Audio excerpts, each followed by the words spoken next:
E aí, pessoal, tudo bem com vocês? É um prazer estar de volta no programa Falando de Espiritismo. Vai ao ar toda terça-feira às 20h30. Vocês podem acessar, porque ficam gravados, no Instagram, no YouTube, no Facebook. Nem todo mundo assiste na hora que vai ao ar. Muita gente, a maioria assiste depois. Mas sempre muito bom estar falando da doutrina espírita. Toda vez que eu falo com vocês, eu também estou refletindo, serve para mim. Então, agradeço a vocês, porque me ajudam também, tá? Porque todos nós estamos no mesmo barco, né? Nesse processo de enfrentar as vidas, as dores, as nossas dificuldades e curtir os bons momentos também. A vida ela é muito bonita, mas nós estamos num mundo ainda muito limitado, de muito espírito sofrido, de muita dor, porque é um espírito de mundos assim. O que seria um mundo superior, um mundo feliz? De espíritos felizes, né? Na verdade, quem faz o mundo são os espíritos que compõem esse mundo. O que é um mundo primitivo? Um mundo de espíritos primitivos, do tempo da Idade das Cavernas. Então, nessa vida, quando a gente estuda a vida como um todo, a vida espiritual, nós temos certas leis que nós aprendemos. O Livro dos Espíritos é muito bom, tem lá as leis, né? Um capítulo dedicado a isso. E uma lei que existe no universo para o espírito, porque todos são espíritos, todos são filhos de Deus, é a lei de causa e efeito, a lei que a gente pode chamar de ação e reação. Lembrando da física, tudo que nós fazemos repercute em nós mesmos. O pensamento é uma força. E todos nós temos um chamado corpo espiritual entranhado com esse corpo físico. Sempre falamos dele. Quando estávamos na vida espiritual, estávamos com o nosso corpo espiritual. Quando nós resolvemos encarnar, esse corpo espiritual vem e ajuda a moldar um corpo físico. Aquelas primeiras células de um embrião copiam o corpo espiritual. Aquilo que o espírito traz. E copia as características genéticas dos pais. Então entra a genética e entra aquilo que o espírito traz. Ele já tem uma estrutura. Então ele vai moldar um novo corpo, onde ele vai ter as feições e tal ligadas aos pais, mas ele traz a sua índole, traz os seus dramas, traz suas necessidades e traz os seus progressos também, aquilo que ele já fez de progresso. Tanto no campo do conhecimento, como nas virtudes, como no amor. Hoje, com a internet, fica muito visível essa coisa do espírito que já traz algum progresso numa área, e você vê, por exemplo, crianças com 3, 4, 5 anos, no piano, por exemplo, tocando como um adulto, uma sinfonia, algo que um adulto leva anos para adquirir aquela habilidade. Da onde que vem aquilo? É um superdotado. Nem tudo se explica pelo superdotado, superinteligência, habilidade numa arte, na matemática, né? Um espírito que desde pequenininho já amadurecido. Está sendo muito comum, eu tenho visto pelo menos na internet, um garotinho que ele fala como se fosse um cardiologista, ele conhece a fisiologia do coração, e ele fala sobre doenças, um garoto de 6, 7 anos de idade, né? De onde que ele traz isso? E ele trouxe aquilo, né? Ele tem interesse, ele já lê. Nesse caso, ele é até superdotado. Mas tem algo mais. Então, nós trazemos os progressos também que nós realizamos, mas o normal é a gente não lembrar de nada. Mas esses progressos despontam na forma de habilidades que nós adquirimos. E tudo de bom que nós fizemos, se eu fui uma pessoa boa na última encarnação, estava na vida espiritual como um espírito já relativamente bom, quando eu reencarnar, eu não vou ser um espírito mau. Então, uma criança, um jovem que já tem uma índole ruim, é porque ele trouxe aquilo. E uma criança, um jovem que tem uma índole boa, ele trouxe aquilo. A lei de causa e efeito, ela atua como um mecanismo de reajuste do espírito. Tudo que ele fez de bom desponta nele, mas o que ele fez de mal desponta muitas vezes no corpo espiritual e vai ter consequências na vida dele. Nós já falamos aqui sobre isso, né? Então, existe uma obra do André Luiz, que eu já mostrei antes, Ação e Reação, que fala dessa lei de causa e efeito, da lei de ação e reação. E essa obra relata, então, a presença de André Luiz e Hilário, seu companheiro, que foi médico aqui na Terra também, na chamada Mansão da Paz. O que é a Mansão da Paz? Você tem as colônias espirituais. Uma delas que nós conhecemos muito, ligadas aqui ao Rio de Janeiro, nosso lar. Essas colônias têm tipo postos avançados no umbral, as chamadas casas transitórias. Então, muitos espíritos que desencarnam, às vezes eles não vão direto para uma colônia, eles passam por uma casa transitória, vão para um posto de socorro, para ele se recuperar daquele processo da desencarnação. Quando ele está mais lúcido, mais recuperado, ele é levado para uma colônia. Entenderam? Então, existe um desses campos avançados ligados à colônia nosso lar, que é a chamada Mansão da Paz. É ali que André Luiz vai passar 3 anos fazendo incursões na superfície da Terra em tarefas de socorro, tarefas socorristas. E isso ele vai relatar na obra, porque André Luiz é usado para enxergar a vida espiritual e relatar o que ele está vendo lá para nós. A série A Vida no Mundo Espiritual, que começa com a obra Nosso Lar, é para isso. É para nos mostrar o mundo espiritual na ótica de quem está lá. Então, esse espírito André Luiz foi convocado, você tem uma tarefa. A Terra está preparada agora para começar a receber informações que Jesus lá atrás falou que no futuro ia enviar, novas informações. Quando ele anuncia no futuro a vinda do Consolador. Ele deu permissão, agora é a hora. E você, André Luiz, vai ser usado para levar lá para a Terra certas informações, desses monte de informações que nós temos que enviar lá para baixo. E lá embaixo tem alguém reencarnado, Chico Xavier, que vai receber suas informações. E com isso, nós temos 13 obras, a série A Vida no Mundo Espiritual, onde uma delas é Ação e Reação. Então, nesses 3 anos, André Luiz vai ser levado a conhecer situações de pessoas que estão vivenciando aqui na Terra essa lei de causa e efeito, essa lei de ação e reação. Por que aquelas pessoas estão na Terra sofrendo certas situações? Pela ação de causa e efeito. Outro dia eu tive a oportunidade de falar dos karma coletivo. Até citei aquela queda do avião, né? Os espíritos resgatando aqueles ali. É um karma coletivo. É a lei de causa e efeito. Tá? Então, o André Luiz e Hilário, eles estavam visitando essa Mansão da Paz, que é uma escola de reajuste dos espíritos, e tem um mentor lá, um espírito que era o diretor daquele núcleo, chamado Druso. Eu sempre falo, esses nomes são fictícios, mas as histórias são reais. A minha voz pifada, daqui a pouco vou ter que tomar uma aguinha aqui. Então vou ler aqui da obra. André Luiz falando assim: o estabelecimento, situado nas regiões inferiores, era bem uma espécie de mosteiro São Bernardo, em zona castigada por natureza hostil, com a diferença de que a neve, quase constante em torno do célebre convento, esse é lá na Suíça, né?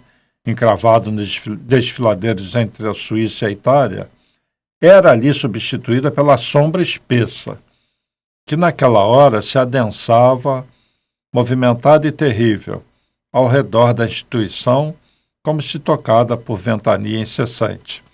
Então, André Luiz está fazendo uma analogia entre a mansão da paz, ali no plano espiritual, já no umbral, e esse mosteiro da Suíça, aqui no plano físico, é isolado, cercado de neve, só que lá não é neve. Lá é uma ventania, uma desolação em volta. E ele vai chamar essa mansão de pouso acolhedor, para os espíritos são resgatados ali. Então, o pouso acolhedor, que permanece sob a jurisdição de nosso lar, está fundado há mais de 3 séculos. Então, há mais de 3 séculos que existe essa mansão da paz, dedicando-se a receber espíritos infelizes ou enfermos, decididos a trabalhar pela própria regeneração. Criaturas essas que se elevam a colônias de aprimoramento na vida superior ou que retornam à esfera dos homens para a reencarnação retificadora. Em razão disso, o casario enorme, semelhante à vasta cidadela, instalada com todos os recursos de segurança e defesa, mantém setores de assistência e cursos de instrução, nos quais médicos e sacerdotes, enfermeiros e professores encontram, depois da morte terrestre, aprendizados e quefazeres da mais elevada importância. Então, já deu para perceber que essa mansão da paz é algo com uma extensão, né? Não é pequena, não. E ali, conforme ele falou, é um pouso de repouso, né? Espíritos que desencarnam, são levados lá, e ali, se eles estão decididos a trabalhar pela própria regeneração, lá eles têm estudos, têm tudo, e alguns são levados para as colônias espirituais. Mas antes passam por ali. E nesse livro, que fala da lei de causa e efeito, no capítulo 6, acontece a materialização de um espírito que vem de uma esfera superior. É o ministro Sanzio.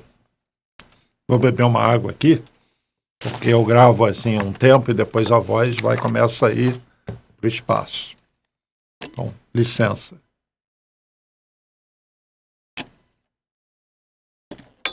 Então, no capítulo 6, ele vai falar de um processo de materialização que ele vai assistir de um espírito que vem do lado do nosso lar e ele vai se materializar aqui na Mansão da Paz.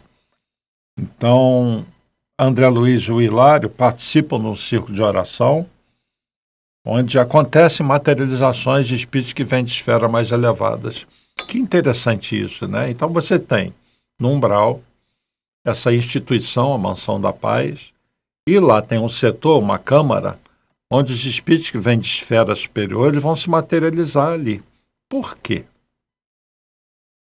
Se eles estão em outras esferas, se eles aparecerem ali, eles não vão ser vistos por aqueles espíritos, pelo André Luiz e por outros. Que eu sempre falo que o mundo espiritual é como se fosse um edifício de vários andares. Quem está aqui no nosso lar consegue acessar o umbral e aqui a terra, mas não consegue acessar quem está nas esferas superiores. Esses espíritos não são visíveis para eles. Para esses espíritos se tornarem visíveis, eles têm que adensar o corpo espiritual para aparecer aqui na colônia Nosso Lar. É o que faz a mãe do André Luiz, lembra do livro, do filme? Ela está numa esfera superior e vem visitar o André. Ela se materializa para ele. Tem uma hora no filme que ele está se despedindo da mãe, ela pega uma flor e começa a caminhar por um lago, e ela vai desaparecendo. Ela está, vamos dizer, tirando a densidade do seu corpo espiritual, voltando ao normal, e ela se torna invisível para André Luiz, que ela está retornando para uma esfera superior. Então, nesse caso aqui do livro, tem uma câmara para receber esses espíritos que estão em esferas superiores, que precisam se materializar ali. para serem visíveis por aqueles espíritos que estão naquela vibração do André Luiz, entendeu? Então, nessa dependência tem uma tela translúcida denominada câmara cristalina, que é onde ocorrem as materializações.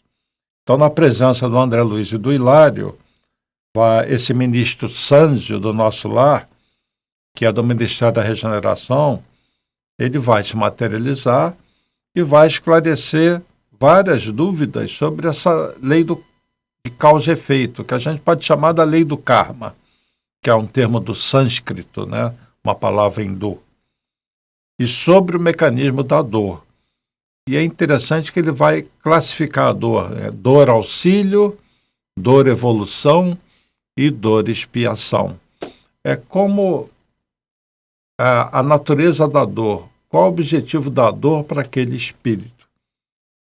Em alguns casos está auxiliando, outros casos está ajudando ele a evoluir, e em alguns casos é expiação. Ele precisa sofrer aquilo ali por algum motivo. Tá? Então, nesse capítulo 6, é descrito esse processo de materialização e várias informações que esse ministro Sanz vai dar para André Luiz. E lá no capítulo 13, ele vai falar dos débitos, porque quando a gente reencarna, muitos de nós temos, a maioria, todos nós, temos débitos. O que são os débitos? Coisas que nós fizemos equivocadas que vão refletir em nós. E o objetivo da reencarnação é você enfrentar de novo situações que levaram você a cair. Por isso que é um planeta de provas. Você vai passar pelas mesmas situações que você já passou. Porque quer ter uma ideia, você que está assistindo, de uma das coisas que você tem que fazer aqui, veja os teus pontos fracos. A tua consciência vai te dizer onde você pisa na bola. Então, você já errou antes. Então, essa situação que você encara aqui, que você sabe que é fácil você cair, é isso que você tem que vencer. Isso é o débito que você tem.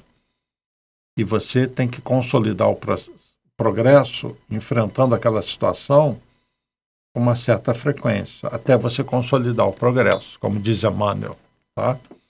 Então, no capítulo 13, vai falar de um tipo de débito, que é o débito estacionário. O que é débito estacionário? Vamos ver isso. Né? Então, nesse capítulo, mostra dois seres reencarnados, Poliana e Sabino. Os dois têm expiação mútua. Ela luta contra a morte e ele, o Sabino, ele vem como um anão surdo e mudo. E eles vivem num casebre na zona rural. Então, olha a situação. A mulher lutando um problema de saúde para continuar viva e o Sabino, um anão, surdo e mudo, né? E Silas, que é um dos que participa desse processo com o André Luiz, é procurado por um outro espírito, um companheiro, para falar que a Poliana parece que ela está vagando ao peso daquela prova. Então, vou olhar isso aqui na página 175. Deixa eu ler aqui o início do capítulo. Prosseguimos administrando fraterno auxílio ao lar de Marina, incluindo assistência ao companheiro que o nosocômio ainda acolhia, encontrando excelentes oportunidades de estudo e observação. Conclusões e apontamentos felicitavam-nos a cada passo. Tarefas e excursões cobriam-se de êxito desejável quando, certa noite, no parlatório, foi Silas procurado por um companheiro aflito, que avisou atencioso: assistente, nossa irmã Poliana parece vergar em definitivo ao peso de imensa prova. Aí ele pergunta: está revoltada? Né? E ele respondeu: não, nossa irmã está enferma e o equilíbrio orgânico declina de hora a hora. Mas, apesar disso, ela vem lutando heroicamente para conservar-se de pé junto do filho infeliz. Quem é o filho? É o anão surdo e mudo. Então você tem uma cena de se a gente não vê o lado espiritual, é difícil de entender. Um casebre, longe de muita coisa, uma mulher extremamente doente, qual é a preocupação dela? Ela ficar forte, porque ela tem que ajudar o filho, que é um anão, surdo e mudo, né? E qual é a história desses dois, né? Então, eles vão lá ajudar, ninguém fica sozinho. Silas e André vão a um bosque onde está Poliana vagando. Ela está desdobrada, ela está fora do corpo físico. Quando ele fala que ela está vagando, é que ela dormiu, ela desdobrou.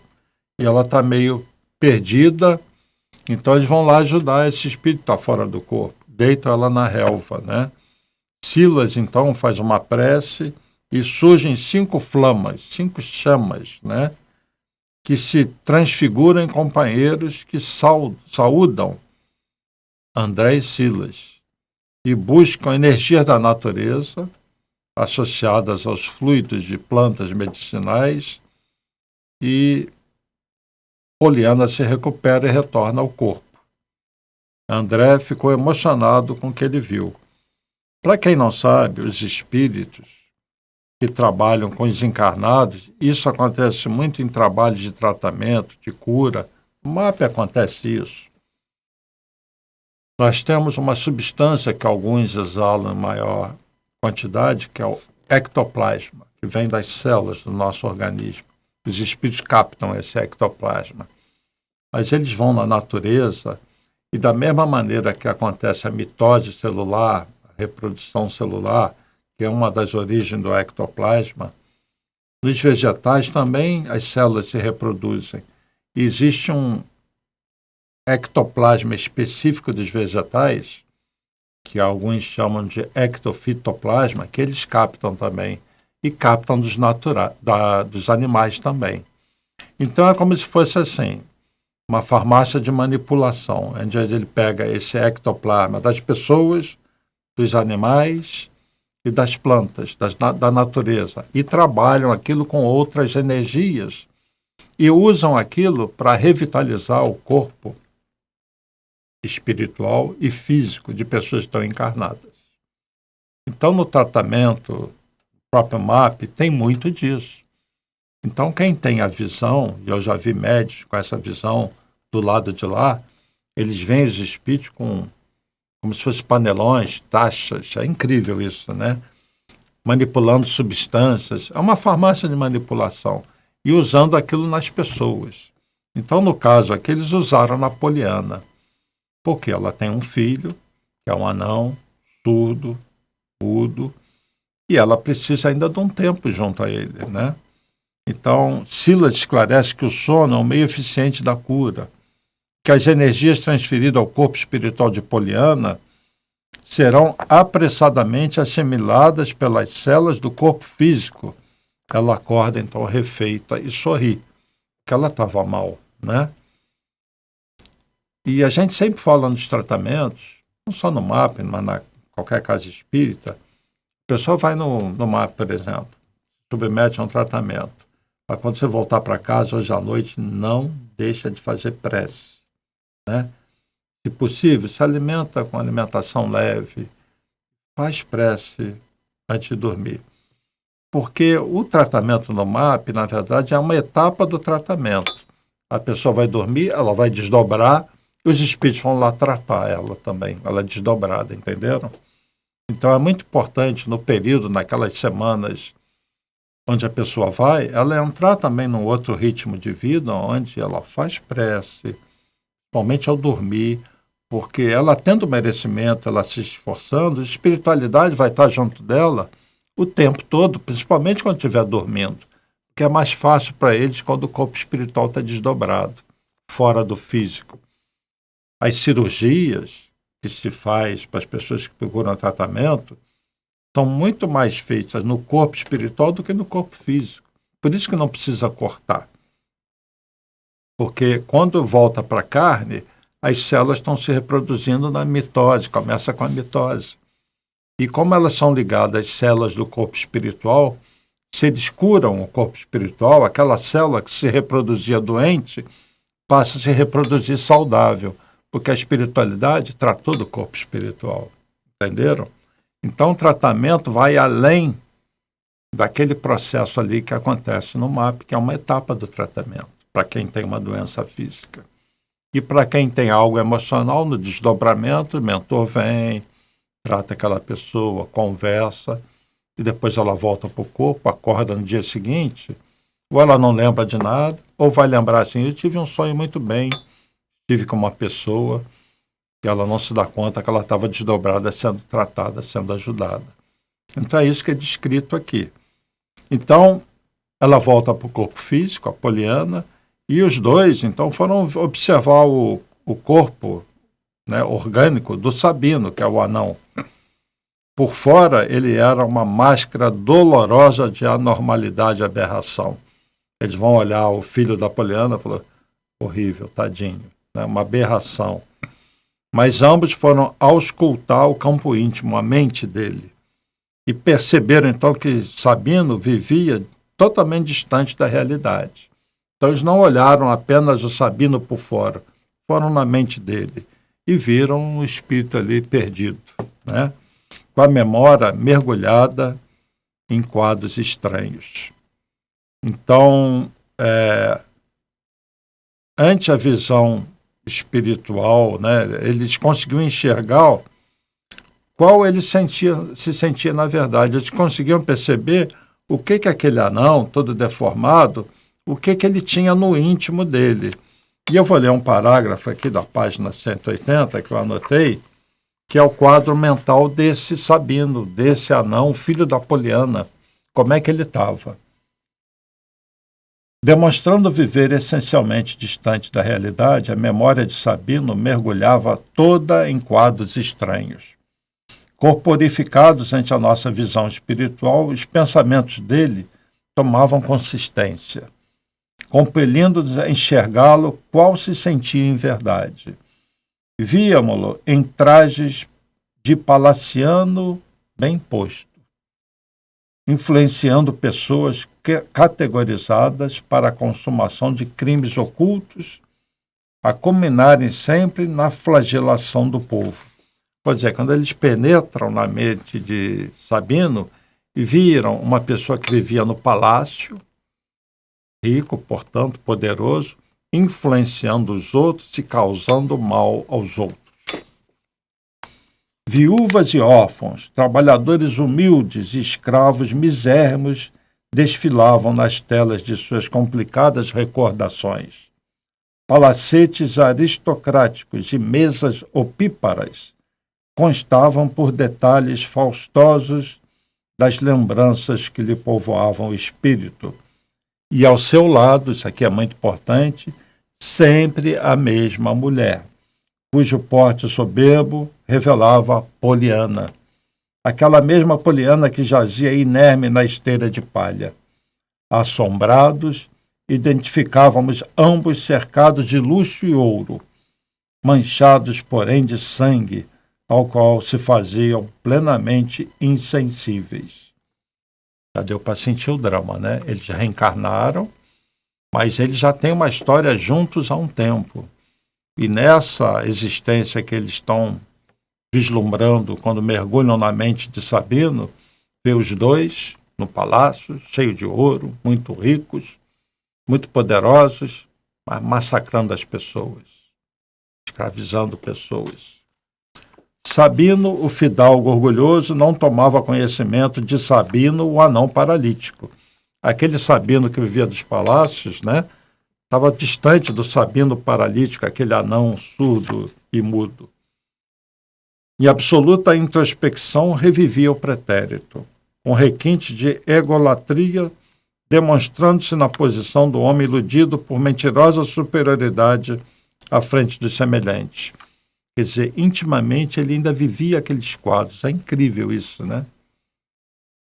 Percebendo-nos a perplexidade, Silas observou, o outro mentor, né? De certo, não lhe ouviremos a palavra articulada. Mudo e surdo, qual se encontra, mas podemos consultar-lhe o pensamento. Porquanto reagirá em pensamento, respondendo-nos às interpelações. através da conversação ideada. Então o mentor está falando, não adianta falar com ele, fisicamente ele não vai falar, mas a gente pode induzir a mentalmente ele conversar com a gente. Mentalizemo-lo como sendo o barão de S. Pontinho, não dá o nome, ele foi um barão, né? Título que exibiu na última existência. Observando as manchas rubras nos quadros vivos das vivas reminiscências em que se enclausurava, perguntei com a gravidade natural que a experiência exigia. Gente, já eu vou parar a leitura só para dar uma ideia do quadro desse Sabino, né? Então eles vão perguntar para ele como se ele fosse o barão. Barão, por que tanto sangue em seu caminho? Eles estão tentando sensibilizar aquele espírito para conversar com eles. Terão muito chorado em torno de sua marcha? Notei perfeitamente que ele não recolhera a interrogação com os tímpanos comuns, mas a apreendera em forma de ideia formulada de si para consigo, devolvendo-nos a seguinte ponderação pelos fios mentais em que comungávamos um com o outro, sem que me identificasse por seu interlocutor invisível. Ele vai falar assim, o Sabino mentalmente. Sangue e lágrimas, sim. Precisei de grande dose de semelhante material em meus empreendimentos. Que triunfador do mundo não terá sangue e lágrimas? Quem é que não triunfou no mundo a custo de sangue e lágrimas? Ele está dizendo mentalmente.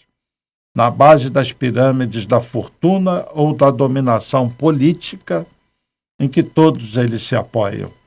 A vida é um sistema de luta no qual a humanidade se divide em dois campos opostos, aqueles dos que conquistam e aqueles dos que são conquistados. Sou um nobre. Não guardo a vocação de perder. Que importa a aflição dos fracos, se a morte para eles significa descanso e mercê? Deu para entender como é que pensava Sabino? Então, mesmo ali encarnado. E o que é a situação de Sabino encarnado como anão, surdo e cego?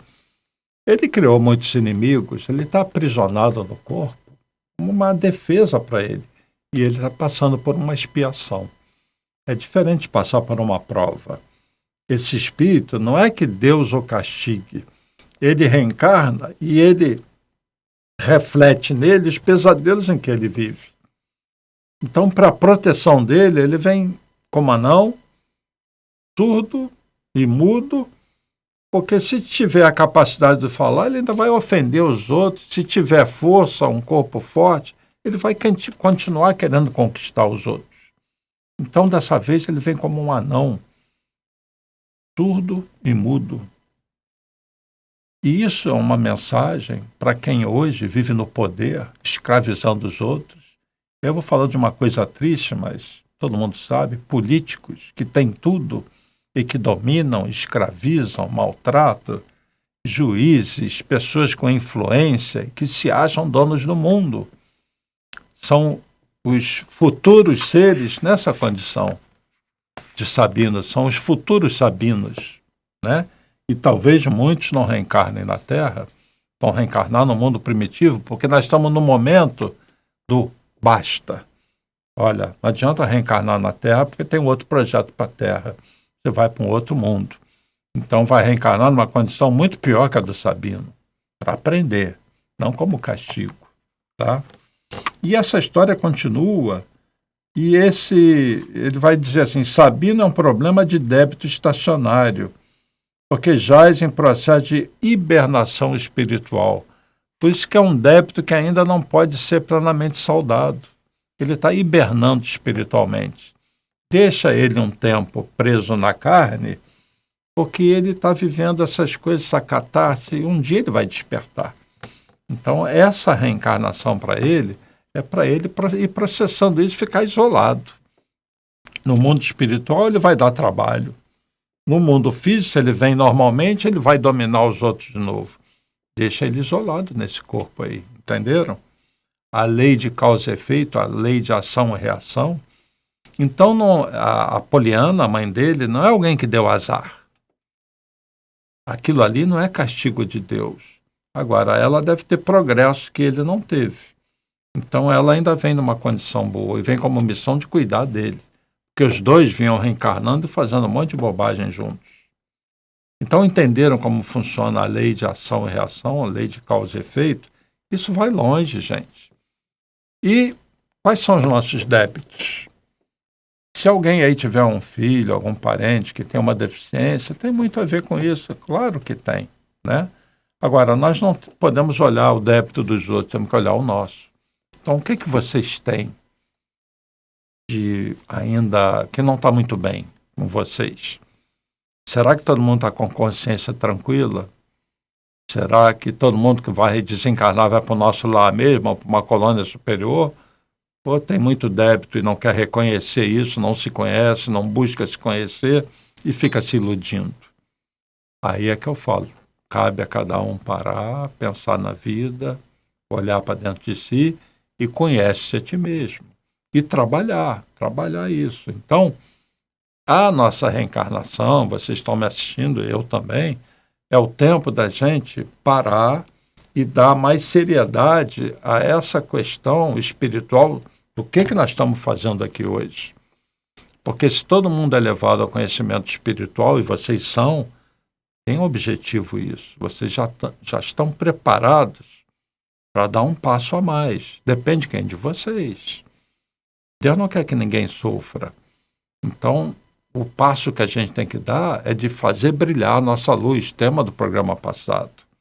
É hora de olharmos para dentro de nós, exigirmos de nós algo mais com relação ao perdão, à humildade, à paciência, à caridade, a todas as virtudes que Jesus ensinou, não a troco de nada. É o motivo da nossa encarnação.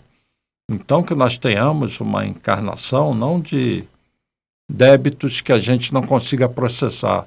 Vamos mergulhar dentro de nós, não vamos ter medo de nos conhecermos. E vamos colocar para fora essas coisas. Vamos procurar ajuda.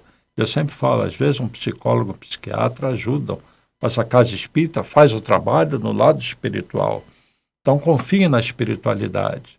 E toda noite antes de dormir, vocês sabem que vão desdobrar prece, pedido de ajuda, me ajuda a me conhecer. A gente pede essas coisas, me ajude a servir, que me inspire na prática do bem, do amor e da caridade, que eu acorde de manhã pensando nessas coisas e nos mínimos contatos com as pessoas, eu procure praticar o bem, ser mais amoroso, ser mais caridoso, me mostrar como uma pessoa mais agradável, mais feliz, apesar das dores que eu trago, e respeitando o outro do jeito que ele é. E nesse processo é que a gente vai crescendo, né? Agora, o nosso amigo Sabino, ele tem tanto débito que veio assim como o anão.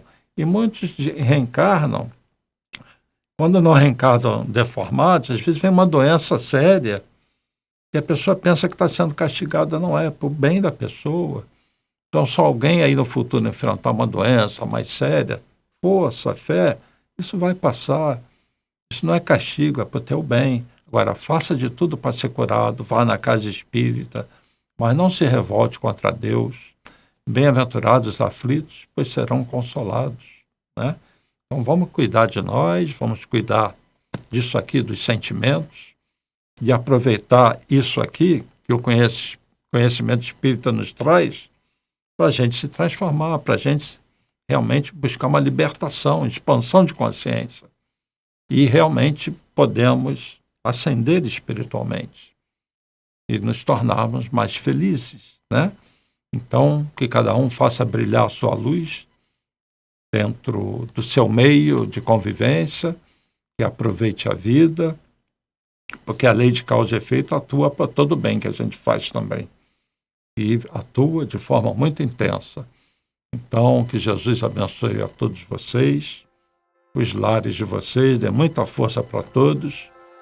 Gratidão pela atenção, paz e bem, paz e luz, paz, muita paz.